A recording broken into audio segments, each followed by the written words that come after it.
Building साकार अच्छी भव्य राजधानी बनाई जाएगी।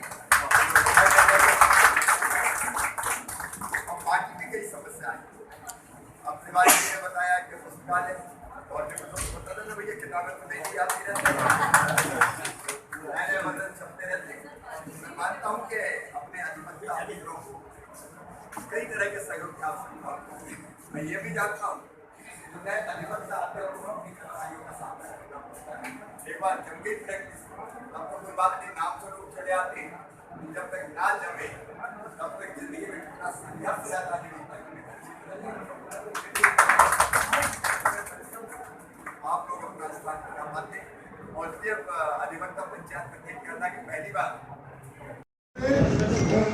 नर्मदा मैया को प्रणाम भी कर देंगे, स्नान भी हो जाएगा। और भाई साहब मैं भी हम लोग पहली बार आए थे क्योंकि कॉलेज टाइम से आपको प्रणाम करते आ रहे हैं, आपके साथ में हैं। लेकिन जेठ में आकर आपके घर के बगल में ही नर्मदा मैया और क्या दृश्य, जिस समय आरती हो रही थी तो ऐसा लग रहा था आपके साथ आरती करने का मौका मिला। हम लोग सामने खड़े हुए थे और बहुत ही अच्छा लगा। भाई साहब अभी आपके जन्मदिन पर भी भोपाल वाले उपाध्यक्ष भी अभी भोपाल जिस दिन आपका जन्मदिन था उस दिन भी भोपाल वाल के हम लोग सब आए थे, आपसे हमने आपको बधाई देने आए थे। और भी समय समय पर जब आपको आवश्यकता पड़ी है, हमको आवश्यकता पड़ी, हम लोग आपके साथ पास आए।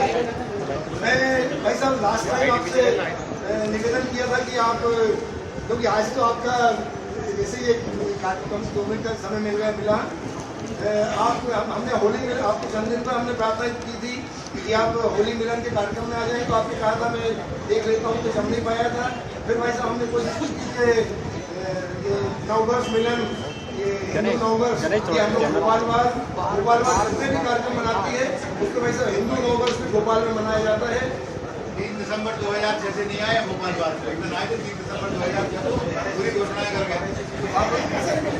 अब अभी मैंने भाई साहब से प्रार्थना की कि 14 अप्रैल को डॉक्टर अम्बेडकर दिल्ली में आए। भाई साहब ने कहा कि भाई सुनिए, भाई साहब ने कहा कि भाई साहब को महू जाना है, नहीं जम पाएगा। भाई साहब यदि महू से आगे पीछे टाइम हो तो होगा, यदि चलेगा तो आप हमें फिर से हम आपसे रिक्वेस्ट करेंगे तो आप हमें इन्फॉर्म कर देंगे यदि हेलीकॉप्टर से ड्राइविंग करवा। क्योंकि एक बार आपने घर माँ के दशहरे मेला में भी आपने हेलीकॉप्टर वाला जल्दी करके टाइम दे दिया था। और यदि 14 अप्रैल को भाई साहब पर नहीं जमा तो भाई साहब फिर नेक्स्ट टाइम करेंगे सार्वजनिक रूप से, क्योंकि ये तो हमारा बाहर का में आप आए हैं, जिस दिन अपन उत्सव मना लो, जिस दिन आप आएंगे तो हम उत्सव मना, सिर्फ बाहर उत्सव नहीं मनाएगी, बाहर और वेज उत्सव मनाएंगे। हम लोग सब एडवोकेट से जजेज नहीं है, सब पूरे जजेज भी रहते हैं। भाई साहब मैं एक बार जब आपसे आपका कम समय लेते हुए कि भाई साहब यहाँ पर हम लोग 6,500 यहाँ भोपाल बार में एडवोकेट्स हैं। और मैं आपको बताऊँ कि मुझे यहाँ के एडवोकेट से 4थी बार अध्यक्ष बनाया है। वो बड़ी इनकी अपेक्षा है मुझे बनाने पर। मैं आपसे प्रार्थना करता हूँ क्योंकि छात्र जीवन से आपको प्रणाम करता आया हूँ, आपने का कोई इससे रहा है। भाई साहब यहाँ पर हजारों पक्षकार आते हैं, एक डिस्पेंसरी एक डॉक्टर 10:30 से 5:30। कई बार अल्टरनेटिव आ गए, जजेज को, एडवोकेट्स को, क्लाइंट्स को, खासकर पक्षकार इतनी प्रॉब्लम आती है। तो आज ही एक छोटी सी डिस्पेंसरी 10:30 से 5:30, एक डॉक्टर, कुछ सिस्टर, कुछ कंपाउंडर्स, एक छोटा सा समूह का हो जाए। और इसके अलावा भाई साहब एक यहाँ बिल्डिंग बनना है तो आपके आशीर्वाद से वो हो जाए पास में। यही आपसे प्रार्थना है, बाकी बातें आपसे अगली बार करेंगे। और आपने और बातें एक डिस्पेंसरी तो भाई साहब तो हमेशा देते ही आए हैं सभी को, तो हजारों पक्षकार यहाँ आते हैं, बहुत कष्ट में रहते हैं। एक डिस्पेंसरी कर देंगे आप और फिर वो एक बिल्डिंग का जो हो रहा है 50 कोर्स है, अभी 50 कोर्स का ऑर्डर होगा। बहुत प्रॉब्लम जा रही है। और भाई साहब पहले एक बार पीछे कॉम्प्लेक्स बनने वाला था, जब 99 में हम लोग यहाँ पर आए, 99 में जब जिला परिषद बना तो वो कुछ पैसा का गड़बड़ इधर का उधर हो गया था, उसमें हम लोगों ने नाराजगी भी जताई थी।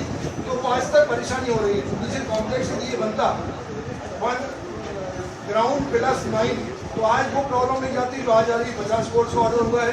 अभी डिस्ट्रिक्ट जज साहब मुझसे कह रहे थे कि कैसे करें, 50 कोर्स का है, मुख्यमंत्री जी से आप लोगों के निर्देशन है, मुझे कहीं आसपास से दिला दीजिए, नहीं तो पता चला कि एक केस में उधर जाओ फिर इस दिशा में जाओ, इसे प्रॉब्लम जाएगी। तो खैर भाई साहब एक मीटिंग भी बना देंगे और ऊपर डिस्टेंस भाई साहब से निवेदन करता हूँ कि 2 शब्द कहकर हम लोगों को संबोधित करें। और इस बहाने ये देश का इलेक्ट्रॉनिक मीडिया और प्रिंट मीडिया आया है, लेकिन सब संबोधित हो जाएगा। हमारे बीच में आनंद तिवारी जी मुख्य शासकीय अधिवक्ता जी भी है, कुछ बोलना चाहते हैं। मैं उनसे निवेदन करता हूँ। वो भी शिवराज भैया भी सुनते रहे हैं।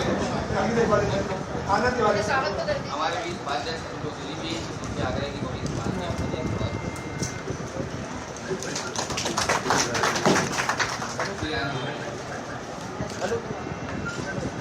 निश्चित रूप से हमारे मुख्यमंत्री जी का जैसा धन्यवाद देना चाहता हूँ। जब मोदी साहब अध्यक्ष थे, मैं सेक्रेटरी था, ये हमारे पुस्तकालय अध्यक्ष थे, तो आपने 5 लाख रुपए दिए थे और बहुत शानदार बनी है। और ये इस बात के लिए मैंने आपको बीच में डिस्कस किया और इसी धन्यवाद के लिए कि आप और से हमारे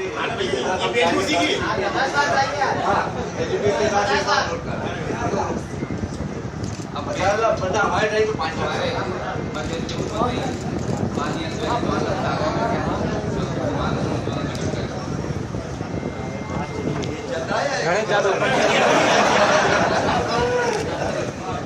आपकी आवाज हमारे जिला अभिभाषक संघ के अध्यक्ष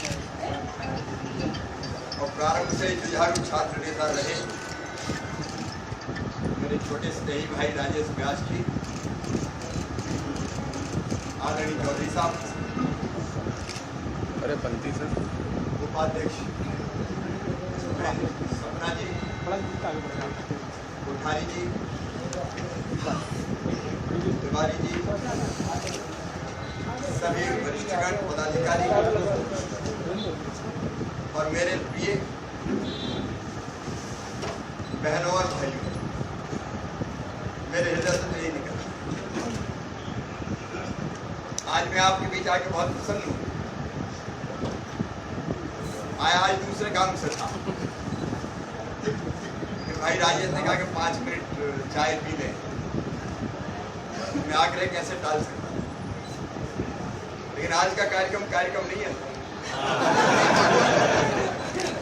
अगली बार तिथि तय करके 14 को इसलिए दिक्कत होगी कि पहले महू मुझे जाना है और महू से फिर नर्मदा सेवा यात्रा भेड़ा घाट में है, तो महू का कार्यक्रम डॉक्टर अम्बेडकर जी की जयंती का करके फिर भेड़ा घाट मुझे नर्मदा सेवा यात्रा में पहुँचना है, क्योंकि मैं रम गया हूँ माँ नर्मदा की सेवा यात्रा में। दिन रात काम कर रहा हूँ,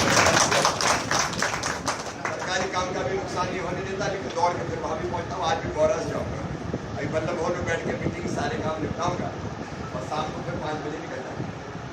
एक अद्भुत आंदोलन चल रहा है, उसके बारे में क्या है विस्तार से चर्चा नहीं, लेकिन मैंने पूछा अभी कितने मिल यहाँ काम कर रहे हैं अभिभाषक अधिवक्ता, लगभग 6-6,500 और उनमें से लगभग 3-3,500 रेगुलर के लिए यहाँ आते हैं। अब आपसे स्नेह इसी बात से प्रकट हो सकता है कि मेरा बेटा है कार्तिकेय, वो भी ला करता है कर रहा, और उसने खुद मन से ये तय किया कि मुझे तो न्याय बनना है। न्यायपालिका लोकतंत्र का आधार स्तंभ है और उसके सबसे महत्वपूर्ण अंग है आप सब साथी लोगों को न्याय दिलाने के लिए काम कर। आज विस्तार से नहीं बोलूंगा, लेकिन न्यायपालिका कई मूलभूत चीजों की जरूरत होती है। मुख्यमंत्री रहते हुए मैंने सदैव कोशिश की है उन आवश्यकताओं को पूरा करें। आपने 2 चीजें आज कही, एक तो छोटी यूनिट की अगर आकस्मिक कोई दिक्कत आ जाए तो इलाज इत्यादि की व्यवस्था हो सके वो भी करेंगे, और दूसरे बिल्डिंग की बात कही विस्तार से कहाँ बनेगी, कैसे बनेगी, इसकी बनवाने भवन तो होनी चाहिए। मैं देख रहा था कि मेला जैसा लगा हुआ है, में जितनी भीड़ होती है उसकी बाहर में दिखाई दे रही है। इसलिए जगह तो चाहिए, कोर्ट रूम चाहिए, बैठने का स्थान चाहिए, अधिवक्ताओं को भी चाहिए, पक्षकार को भी चाहिए, और इसलिए उसके अनुरूप बिल्डिंग का स्वरूप क्या हो कि हम लोग चर्चा और बातचीत करके जो आवश्यकता है उनको पूरी करते हुए एक बिल्डिंग शानदार अच्छी भव्य राजधानी के अनुरूप बनाई जाएगी।